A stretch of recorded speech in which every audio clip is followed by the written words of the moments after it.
Hello, and welcome back to the Inside ACW podcast with your host, the Psychotic One, aka Psychotic Kill. What's happening, ladies and gentlemen? Again, welcome back to the Inside ACW podcast. If you guys are enjoying this series, of course, hit that like button, subscribe to the channel if you haven't already, as we dive into our thoughts on the history of ACW.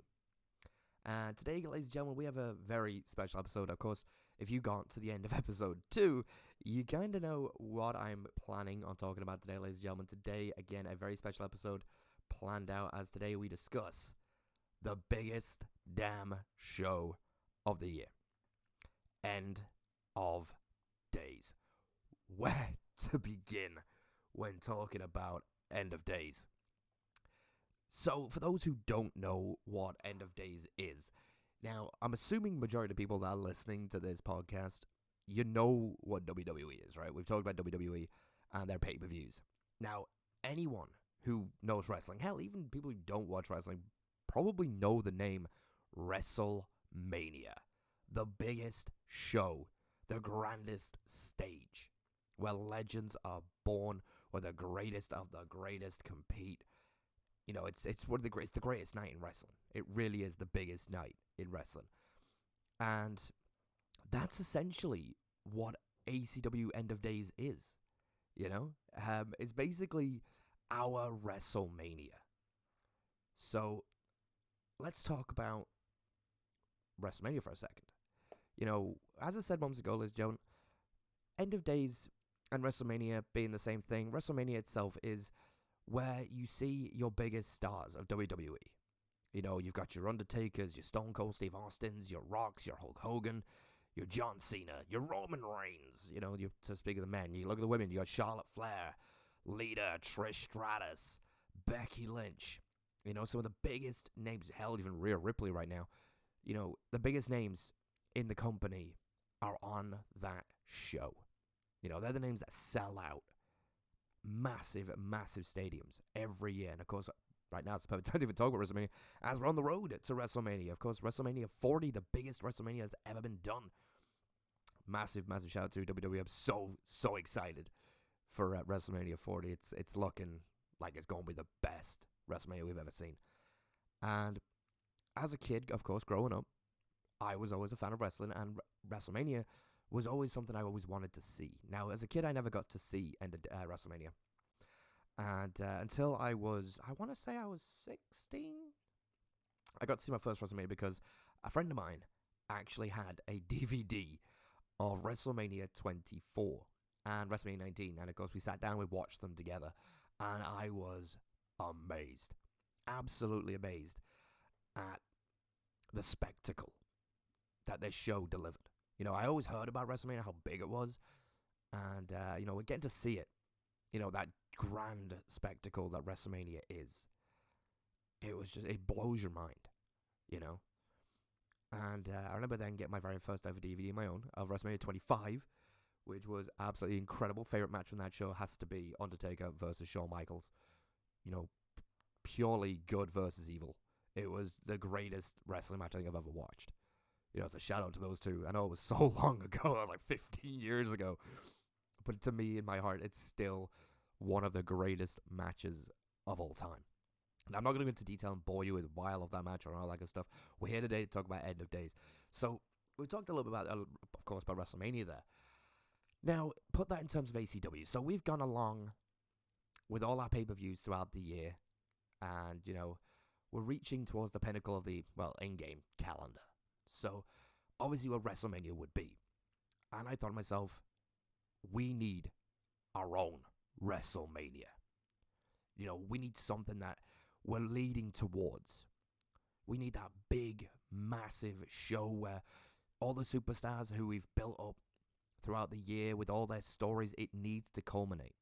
It needs a massive payoff. And this show needs to be the biggest thing I have ever done. But it needs a name. It needs a name. Like, you can't call it WrestleMania because WrestleMania is already a thing. We needed it to be unique. So I kind of spent a long time really thinking about, you know, names that could work with the theme of ACW. Now, again, remember, ladies and gentlemen, ACW's theme is Asylum. It's dark. It's gritty. It's brutal. You know? So I needed something that's just as gritty. That's just as brutal. What's more brutal than the end of the world? The end of everything. So, by the way, I had no idea that I was going to be doing ACW for like the next 5 years coming up to this event. This is like, we're 6 months in. Because obviously we do pay-per-views every second week. And we're 6 months in now to the end of the calendar. And this show is creeping up. So I'm like, okay, where do we go from here? Like, how do I take everything we've built and put it into this show? So we come up with a name from one of my favorite films of all time, which was the film itself, End of Days. And also, at the time, I was a massive fan of Baron Corbin, and I believe my Psychotic Kill character was actually using the End of Days move at the time. So it kind of just all flowed in kind of perfectly to the name when we came up with it, and I thought End of Days is truly perfect, you know, for the culmination of everything we've done. This is the end. And in my heart, I was like, if I'm going to end ACW, because at the time, as I say, guys, I didn't know I was going to do this in the next 5 years. So in my mind, it was, this is it. This is the culmination. This is your one last big hoorah. You know, this ain't going to last forever, so go out with a bang. You know, and the end was perfect. You know, so End of Days, the end of everything, end of ACW was what my mind was set on back in 2K19. And we're now, I believe, at this point, we're actually in like 2019. So yeah, again, I never anticipated going this far. And so we get to creating the arena.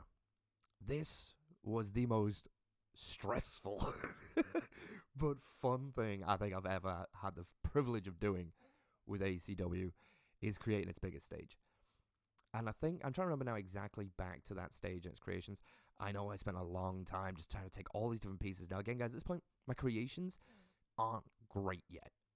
You know, they're not what they are today. They're still pretty rough around the edges. So at this point, we've got some slightly better championships, but even then, they're not that great. My arenas still aren't that great. So this time, it was actually End of Days, really, that helped elevate my creation skills. So I remember taking, I think it's the SummerSlam 2008 stage with the WrestleMania. It's like I think it's WrestleMania 25 flatbed. You know, the actual stage piece itself.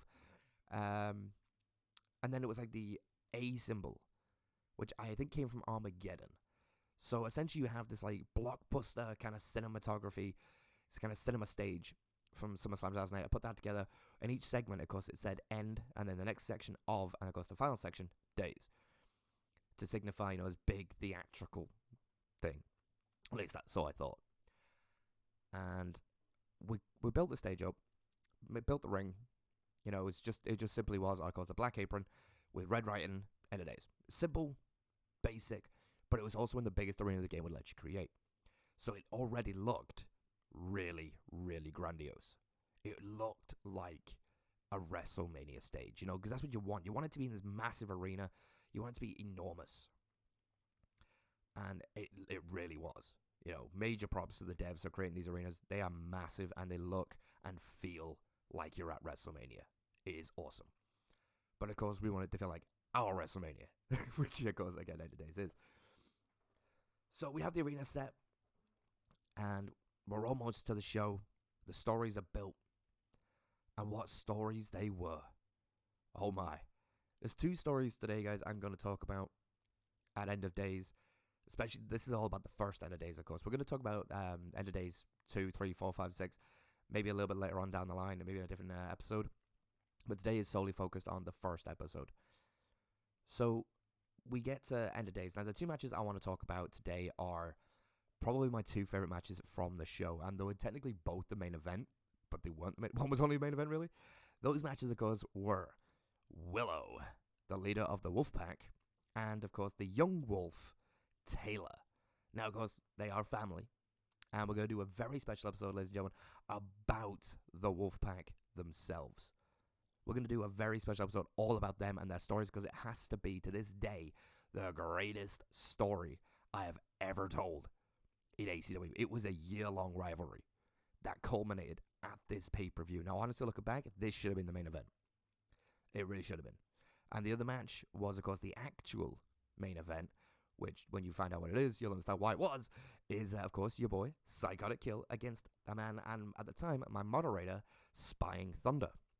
That match was very special because Psychotic Kill went into the match as the ACW World Heavyweight Champion, and Thunder was coming into the match as the ACW Asylum Inmate Champion. And that night, for the very first time in ACW's history, we unified the World title and the Inmate title to create the World Inmate Championship. So both of these men are coming into this match with the opportunity to become the very first World Inmate Champion. Now, on this night, we created 2 matches completely from scratch.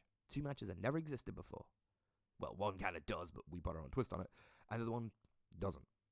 So, of course, Willow and Taylor, they competed in a Donegal brawl match. And Psychotic Kill and Spy Thunder, they competed in an extreme ACW Iron Man match. Now, we're going to get into talking about those matches a little bit later on.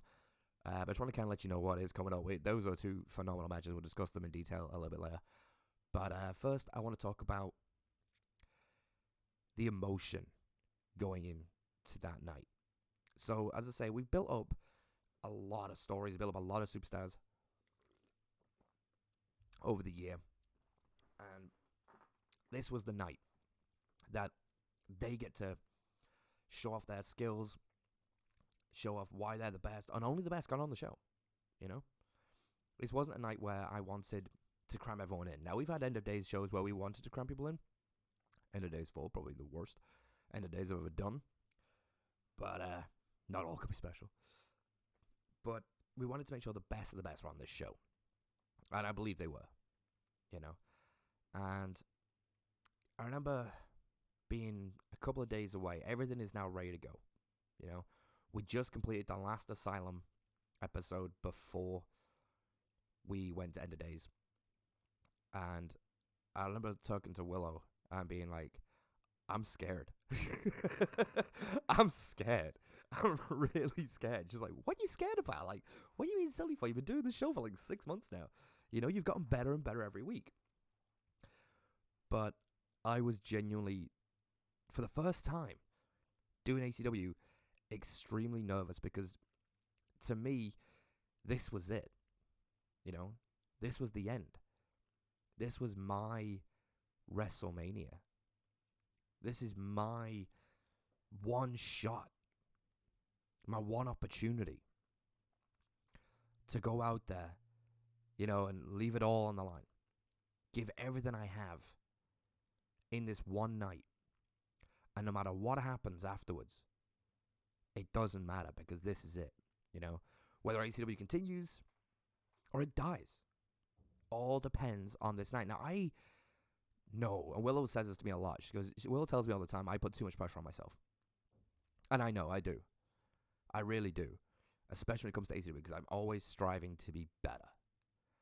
But this night, this is the night where everything I've done comes to this. You know, nothing else matters. In that moment, this is the one show you want people to remember. You know, this is the one show. After everything you do, it doesn't matter about everything else you do. This is the night that people walk away going, oh my God, I remember End of Days 1, 2, 5, 9, 10, 15. Well, because it's never been 15 yet, but hell, it's not even been 9 yet. We're currently at 8. But, you know, that was my feeling going in. And I even deliberately kind of went all out. I have a really old suit jacket that I don't wear anymore. But I looked at like WrestleMania as well, and how, you know, the commentators, they'll even dress up in like tuxedos because it's such a special night for WWE. And I wanted to kind of mimic that as well. So I put on my nicest shirt, put on my suit jacket, and I went live. But I'll tell you right now, ladies and gentlemen, I nearly had a goddamn panic attack. All right, before the show, I almost had a panic attack. Thank goodness for Willow. She kept me calm. I'll be honest, I almost didn't do it. I almost didn't do the show. I was that nervous.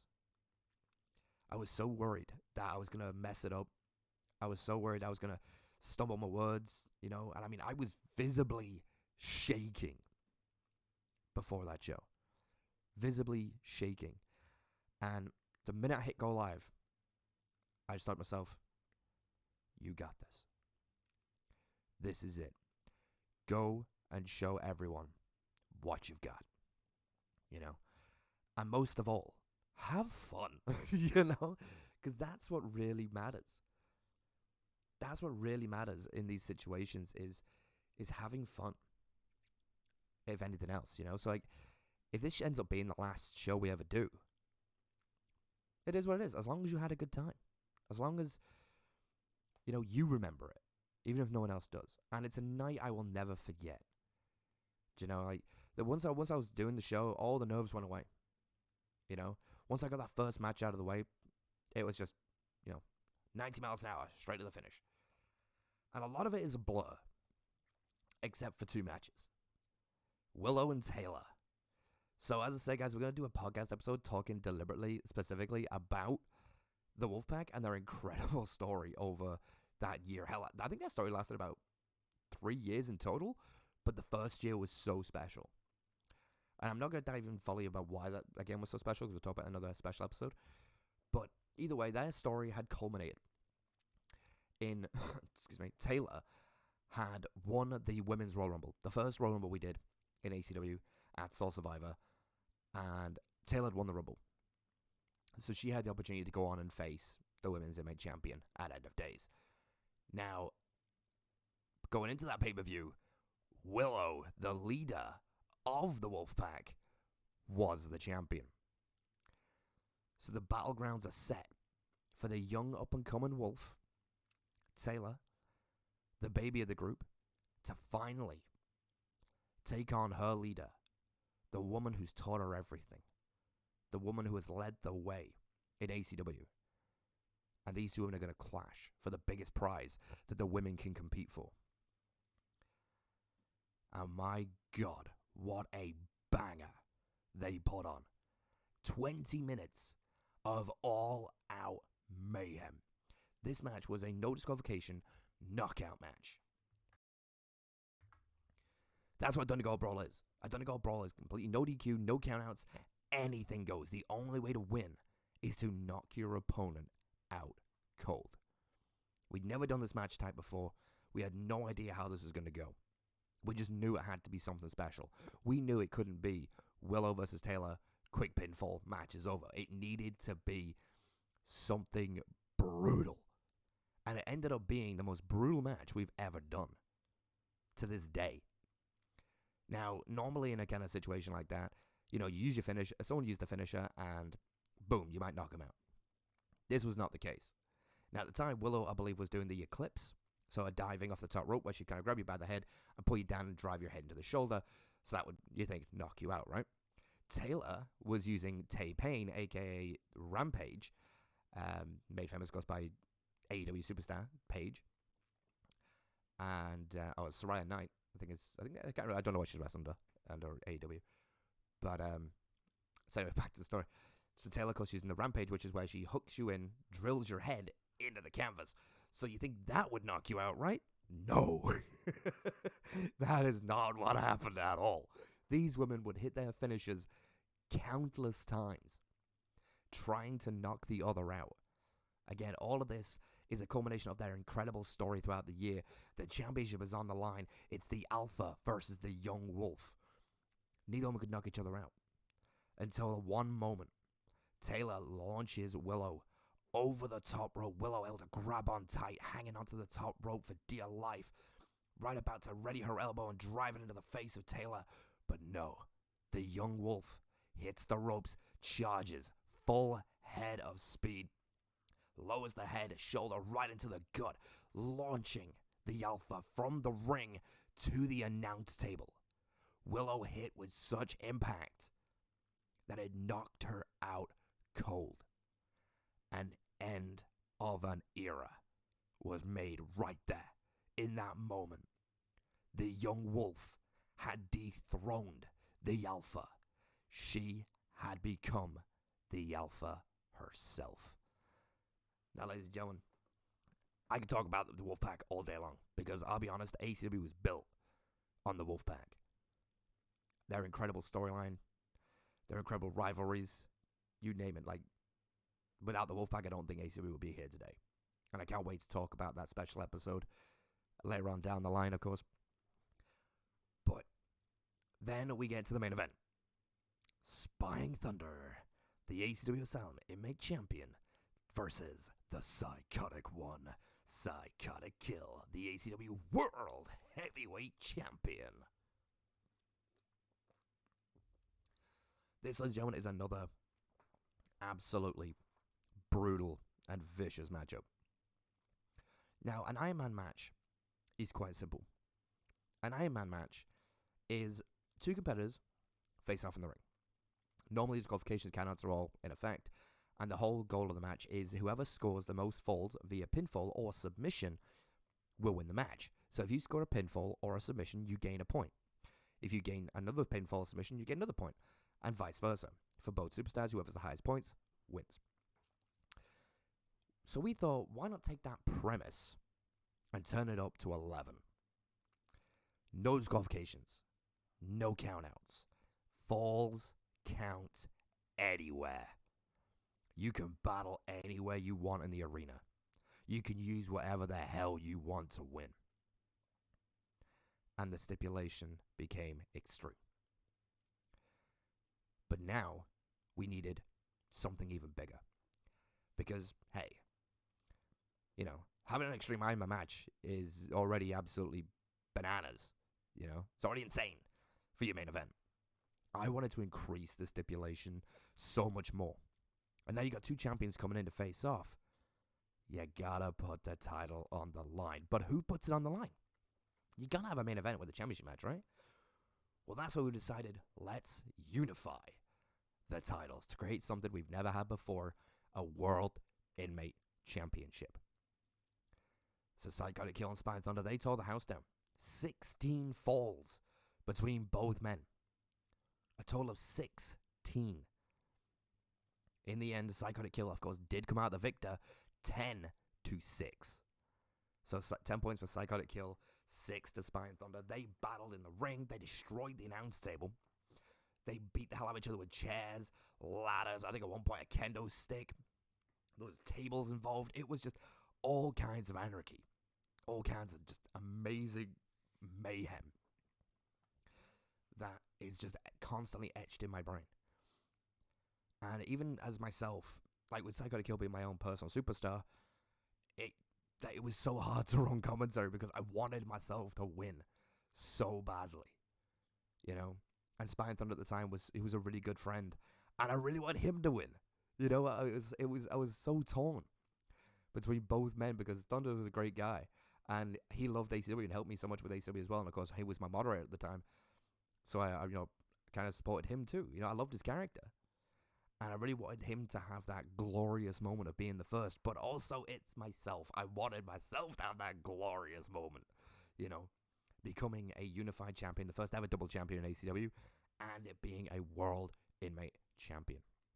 And of course, your boy came out on top.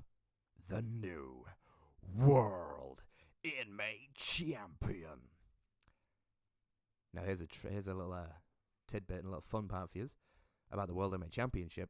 There's only ever been 5 of them. And I was the first. There have been 5 World Inmate Champions throughout the history of ACW. Now again, ladies and gentlemen, this show has been going on for 6 years. 6 years I've ran ACW. There's been 5 World Inmate Champions. All at different times. Not every single one of them was at end of days. But all of them. I don't know where I was going with that one. Nonetheless, yeah. But more on the course of World Inmate Champions stuff a little bit later on in a different episode. But ladies and gentlemen, we're going to wrap it up here because we're already at 25 minutes nearly. Dear Lord. Again, thank you so much for listening, ladies and gentlemen. I hope you did enjoy this little insight into creation of the first ever End of Days. There's so much more to talk about, but again, I'm always trying to keep these podcasts down to a limit. Thank you so much again, as always, for listening, ladies and gentlemen. If you got this far, let me know down in the comments below. I really, really appreciate you all for listening to me talk about ACW. It's always going to hold a very special place in my heart. and I hope it holds a very special place in yours as well. I feel like ACW has changed my life in so many ways. You know, I've always said it's always brought me purpose. And for those who've watched this show, who've been with me since the beginning, if you've been here only a couple of months or even a year, thank you so much to my viewers, and especially to my partner Willow for always believing in me, always pushing me to be better, to do better, and for just always supporting me in everything I do. She is my rock. She is my muse. And honestly, without her, we wouldn't have End of Days. So here's to 8 End of Days. End of Days. We've done 8 of them. My goal is to reach 10. And then I can happily walk away. I want to reach the double digits. If I can reach End of Days 10, I can retire a happy man. But I can only do that with your support. I need you there cheering on ACW every week. And if you can do that for me, I will continue to deliver with ACW and reach that goal of End of Days 10. But until next time, ladies and gentlemen, as always, stay crazy, stay psychotic. Follow ACW on Twitter at ACW Asylum. Follow us on TikTok for all the latest updates and awesome moments from ACW at ACW Asylum. And of course, follow myself on Twitter and of course on YouTube. Subscribe to the channel, hit that like button. Follow me on Twitter at ACW at kill_psychotic. And of course, follow ACW again on Twitter at ACW Asylum for all the news and updates. Until next time, stay well, and I'll see you in episode 4.